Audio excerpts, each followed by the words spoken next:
존 번연이라는 사람이 단지 청교도라는 이유로 옥에 갇히게 되었습니다.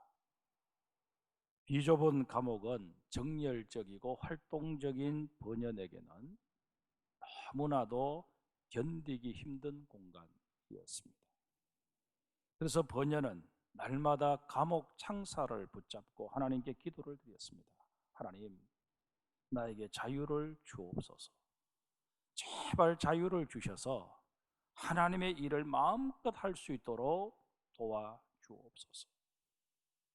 그렇게 기도하며 여러 날이 지났습니다. 그날 또 창살을 부여잡고 눈물을 흘리며 기도하고 있는데 어디선가 음성이 들려왔습니다.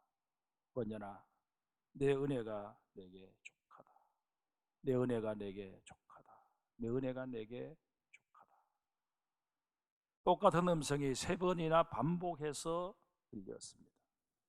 번연은 그 소리가 하나님의 소리임을 깨닫고 즉시로 무릎을 꿇었습니다. 그렇구나, 내가 비록 감옥에 갇혀 있을지라도 주님께서 주시는 은혜는 내게 족한 것이었구나. 이렇게 깨닫고 나니 감옥 생활이 비록 힘들기는 해도 넉넉히 견디어낼 수 있을 것이라는 그런 자신감이 생겼습니다. 그리고 신앙생활은 온갖 현실적인 난관을 피해가는 것이 아니라 맞부딪혀서 극복하며 하늘나라로 향해 나아가는 과정임을 깨닫게 되었습니다. 번연은 이러한 자신의 깨달음을 바탕으로 소설을 쓰게 되는데 그것이 바로 그 유명한 철로 역정입니다. 우리는 지금 2020년도 마지막 주일을 보내고 있습니다. 언제나 마지막이라고 하면 우리로 하여금 지나온 날들을 되돌아보게 만듭니다. 지나온 2020년 정말 힘든 한 해였습니다. 중국 우한에서 우리나라로 전해진 코로나 바이러스로 인해 1년 내내 시달려야만 했습니다. 환자가 발생하는 곳은 일정 기간 직장이 폐쇄되기도 하고 가게는 영업이 정지되었습니다. 이런저런 이유로 외국을 오가야 하는 그런 사람들도 많은 어려움이 있었습니다. 어떻게 해서 다녀온다 할지라도 어김없이 2주간은 격리되어야만 했습니다. 소상공인들의 수입은 반토막이 났고 기업들마다 구조조정 내지는 임금 인하를 고민해야 되는 이런 지경에 이르렀습니다. 지금은 사회적 거리 두기가 강화되고 5인 이상 집합 금지 명령까지 내려진 상태입니다. 온 국민이 기꺼이 불편함을 감내하고 있음에도 불구하고 아직은 끝이 보이질 않습니다. 그런데 여러분, 중요한 것은 이런 어려운 상황 속에서도 나는 이렇게 건재하다는 사실입니다. 그뿐만이 아닙니다. 올해를 제외하면 우리는 정말 마음 편하게 예배를 드려왔고 나라 경제도 해마다 차이는 조금씩 있었지만 꾸준히 성장해 왔던 게 사실입니다. 이걸 바다에 비유해 보십시다. 바다의 표면은 잠시도 잠잠할 데가 없습니다. 해변에는 끊임없이 파도가 밀려옵니다. 그러나 바다 깊숙한 곳에는 그야말로 모든 것이 정지된 것 같은 고요가 자리하고 있습니다. 해수의 흐름도 너무 느려서 전혀 느껴지질 않습니다. 잠시도 가만히 있지 않고 물결이 일렁이는 표면과는 전혀 다른 모습이 저 심해에는 연출되고 있는 것입니다. 그러하건만 우리는 바다 하면 물결이 일렁이고 파도가 끊이지 않는 모습만 생각합니다. 눈에 보이지 않는 더 큰 바다, 더 큰 비중을 차지하고 있는 고요한 바다가 엄연히 존재하고 있음에도 불구하고 보이는 파도만을 생각하며 그것이 바다의 전부인 양 생각해 버린다는 것입니다. 성도 여러분, 분명히 말씀드리건대 보이는 것이 전부가 아닙니다. 오늘 우리가 당하고 있는 어려움, 내가 바라보고 있고 내가 느끼고 있는 이 현실이 내 인생의 전부는 아니라는 말씀입니다. 우리가 눈에 보이는 현실에만 집착할 때 우리의 인생은 원치 않게도 천박해질 수밖에 없습니다. 변화무쌍한 상황에 따라 너무 쉽게 감정을 표출하고 만다는 것입니다. 그럴 경우 실수하기 십상이고 낭패를 당하기 일쑤입니다. 큰 배에는 무게 중심을 잡아주는 평형수 장치가 있습니다. 아무리 많이 적재되면 평형수를 버려 배가 지나치게 가라앉지 않도록 만들어주고, 항구에 도착해서 그 물건들을 하선하게 되면 평형수를 유입시켜 배의 무게중심이 지나치게 높아지지 않도록 만들어 줍니다. 우리에게도 이런 조절 장치가 필요합니다. 상황이나 여건에 따라 이리 흔들리고 저리 흔들리는 천박한 마음, 천박한 신앙이 아니라 어지간한 상황에서는 전혀 요동하지 않을 수 있도록 무게중심을 잡아주는 믿음이라고 하는 조절 장치가 있어야 한다는 것입니다. 이 시간 우리 자신들을 한번 돌아보십시다. 오랫동안 신앙생활을 해왔음에도 불구하고 아직까지 표면적인 것에 얽매여 살고 있지는 않습니다. 깊은 곳에 숨겨져 있는 은혜는 전혀 헤아리지 못한 채 그저 눈에 보이는 부스러기 은혜에 일희일비하고 있지는 않습니다. 이제 우리는 깊은 곳으로 눈을 돌려야 합니다. 당장 눈에 보이는 답답하고 막막한 현실에 연연할 것이 아니라 보이지는 않지만 하나님께서 나를 위해, 우리를 위해, 이민족을 위해 마련해 놓으신 은혜의 자리, 회복의 자리로 시선을 옮겨야만 합니다. 그러려면 무엇보다도 하나님에 대한 우리의 신앙을 다시 한번 점검해 볼 수 있어야 할 것입니다. 오늘 본문 10절을 보십시다. 그러므로 만물이 그를 위하고 또한 그로 말미암은 이가 많은 아들들을 이끌어 영광에 들어가게 하시는 일에 그들의 구원의 창시자를 고난을 당하여 온전하게 하심이 합당하도다. 이 말씀 속에는 하나님에 대해서 우리가 어떤 신앙을 가져야 하는지 핵심적인 답들이 들어 있습니다. 그 첫 번째가 바로 창조신앙입니다. 우리 그리스도인들은 이 세상 모든 만물이 하나님께로부터 연유했다 하는 창조신앙을 확고하게 가져야 합니다. 창조신앙은 우리에게 무엇이 주어졌을 때 그것이 하나님께로부터 연유했음을 깨달아 감사하도록 하는 그런 역할도 하지만, 반대로 우리의 수중에 있던 것들이 떠나가게 되었을 때 그 아픔과 상실감까지도 하나님의 섭리라는 관점에서 수용할 수 있도록 만들어 준다는 것입니다.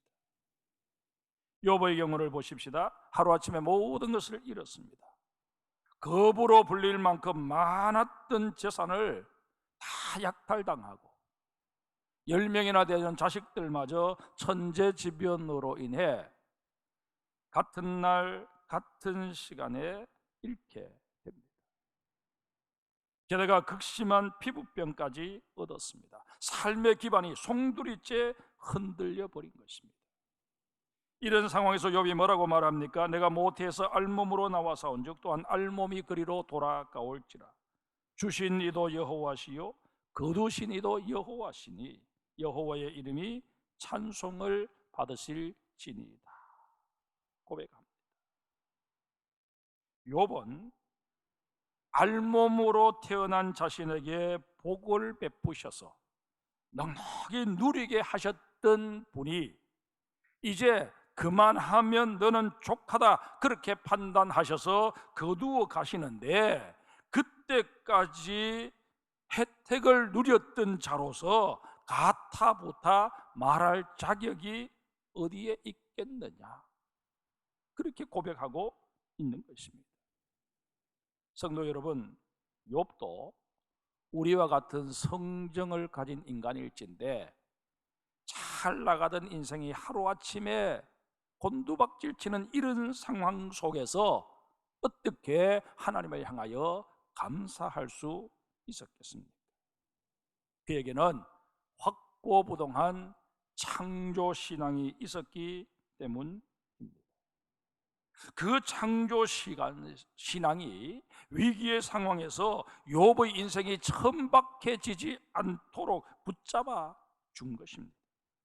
우리에게도 이런 창조신앙이 필요합니다. 내가 가진 모든 것 하나님께로부터 왔음을 인정할 뿐만 아니라 내 인생 전반에 대한 계획도 하나님이 세우시고 하나님이 이루어 가신다 하는 분명한 고백이 우리에게 있어야 한다는 것입니다.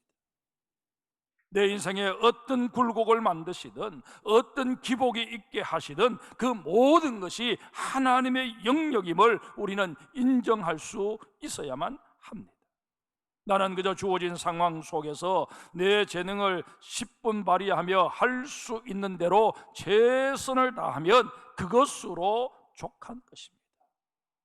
이것이 바로 성경이 말씀하시는 성실한 모습입니다. 그리고 이렇게 성실한 자에 대해서는 하나님께서 결코 외면하지 않으시겠다고 약속해 주고 계십니다.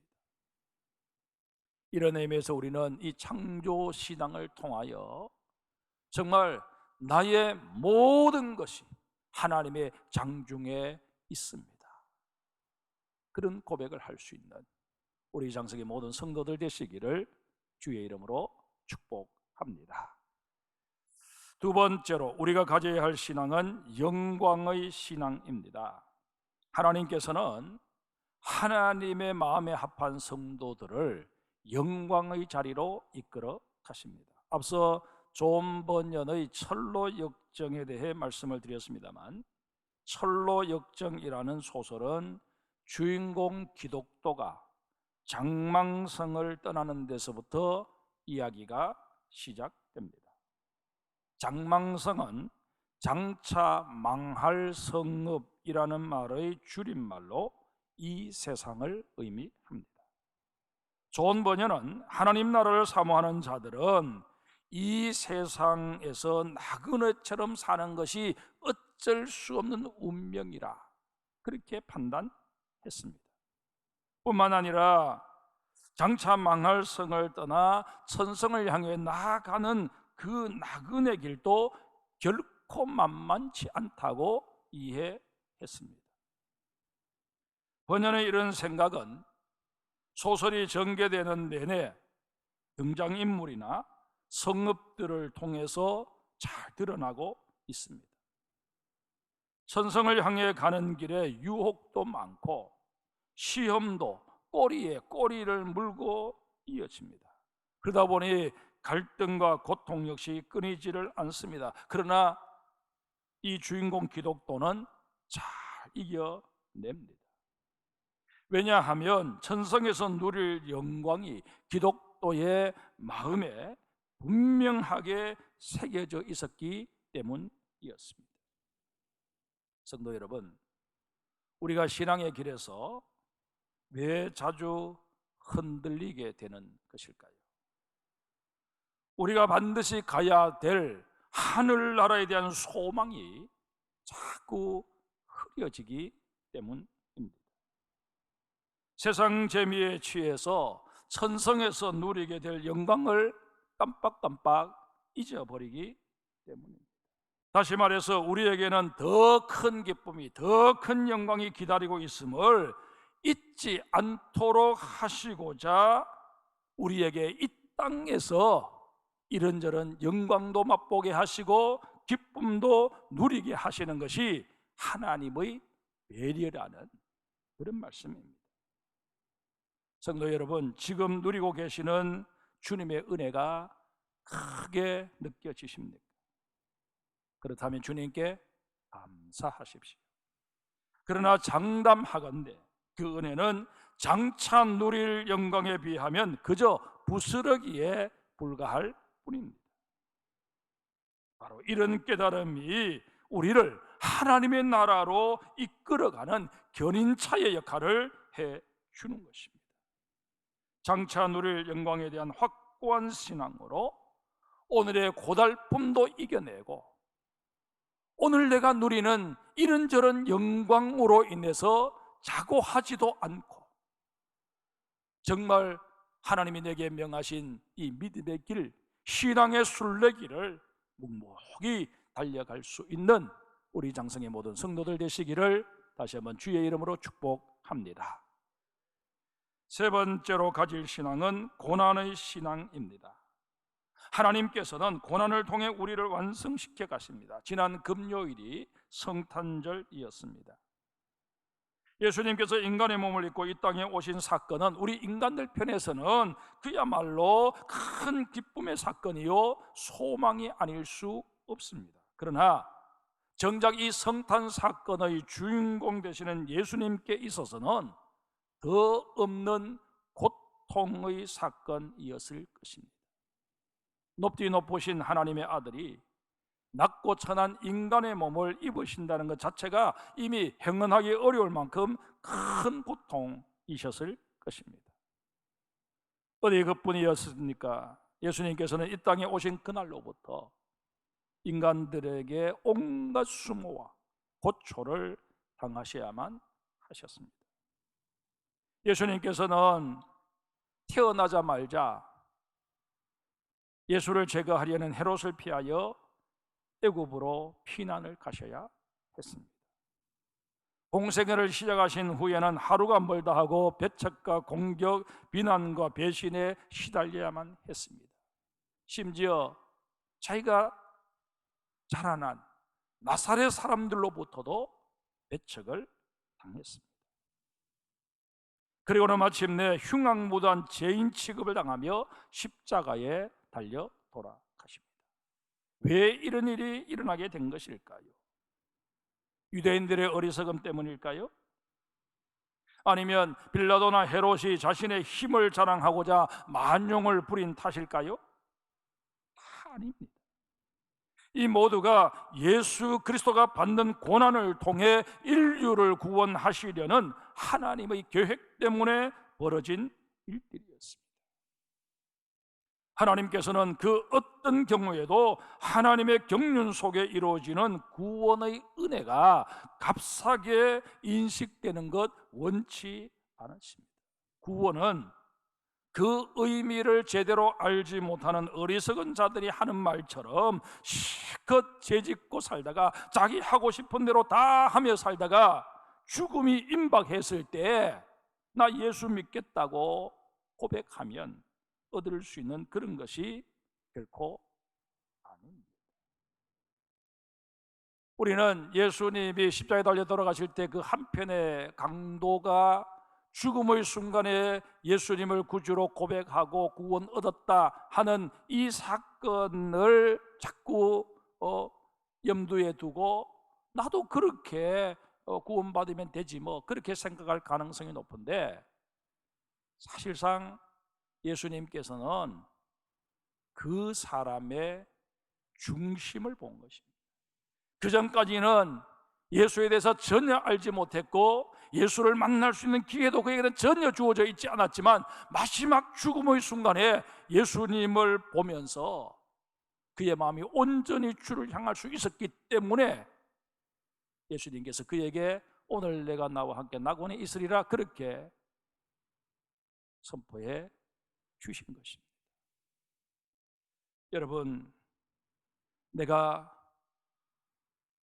예수님에 대해서 알매도 불구하고 아예 의도를 가지고 나는 이 땅에서 주어진 수한 동안 내 하고 싶은 대로 내 즐길 대로 다 즐기고 마지막 순간에 예수님을 붙잡겠다, 그런 계산된 생각을 가지고서는 결코 주님이 우리에게 주시기를 원하시는 구원을 누릴 수 없다는 사실을 분명히 아셔야 합니다. 우리는 상품 하나를 출시하려 해도 먼저 그 상품을 개발하기 위해 많은 투자를 하지 않습니까? 그렇게 투자된 개발비는 나중에 제품 가격 결정에 다 산입되기 마련입니다. 우리의 구원도 마찬가지입니다. 인류를 구원하시고자 하나님께서는 엄청난 대가를 지불하셨습니다. 독생자 예수 그리스도를 고난 속으로 몰아넣으신 것입니다. 그렇게 해서 완성된 구원을 이제 우리에게 허용해 주시는데, 그저 아무렇게나 허용해 주시는 것이 결코 아닙니다. 십자가의 죽으심을 통해 이루신 주님의 구원을 우리가 누리려면 우리도 주님께서 지우시는 십자가를 져야 합니다. No cross, no crown. 십자가 없이는 멸류관도 없습니다. 우리가 반드시 명심해야 될 신앙의 철칙입니다. 은혜의 시대에도 해서는 아니 될 일이 있는가 하면 반드시 해야 할 일이 있기 마련입니다. 그러가만 마귀는 해서는 안 될 일들을 자꾸 우리들을 하라고 부추기고, 해야만 하는 일들에 대해서는 하지 못하도록 방해를 합니다. 사정이 이렇다 보니 우리네 삶이 마음대로 진척되지 못하고 틀어져 버리기 일쑤입니다. 이런 까닭에 우리는 살면서 자꾸 속이 상하게 되고, 때로는 자신에게 실망하게 될 때도 없지 않아 있습니다. 저는 지금 여러분의 개개인의 행편이 어떠한지 정확히 알지 못합니다. 그러나 제가 분명히 알고 있는 사실이 하나 있습니다. 그것은 바로 고난을 통해 하나님께서는 우리를 다듬어 가신다는 사실입니다. 지금 고통 중에 계십니다. 그 고통의 원인이 어디에 있든, 그것이 하나님의 징계이든 아니면 마귀의 시험이든 상관없이 하나님께서는 그 고통을 통해 우리를 연단하시고 다듬어 가십니다. 보다 하늘나라에 합당한 존재로 우리를 더욱더 온전하게 만들어가고 계신다는 것입니다.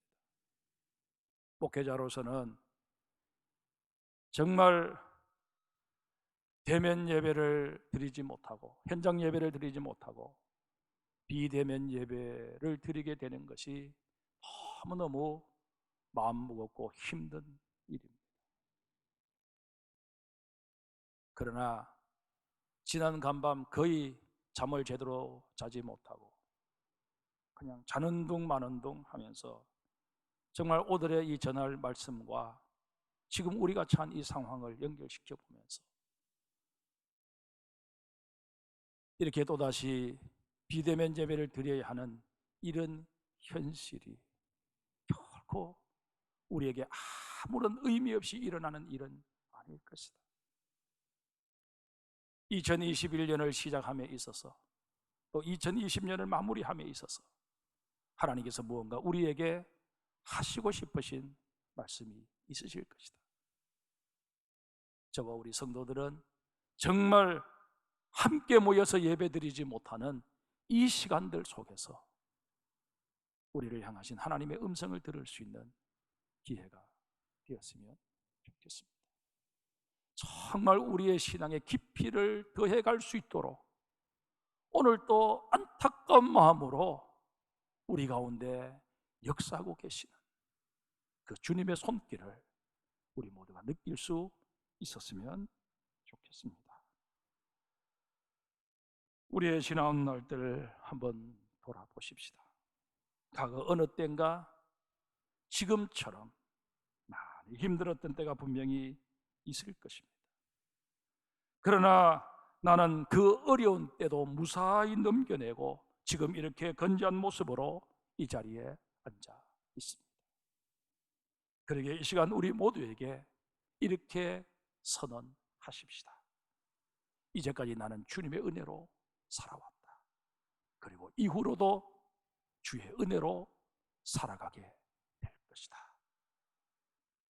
때로는 창조신앙으로, 때로는 영광의 신앙으로, 때로는 고난의 신앙으로 내게 주어진 현실을 넉넉히 이겨내며 내 입에서 찬송의 소리가, 감사의 소리가 약화되지 않기를 소원하는 우리 장성의 모든 성도들 되시기를 주의 이름으로 축복합니다.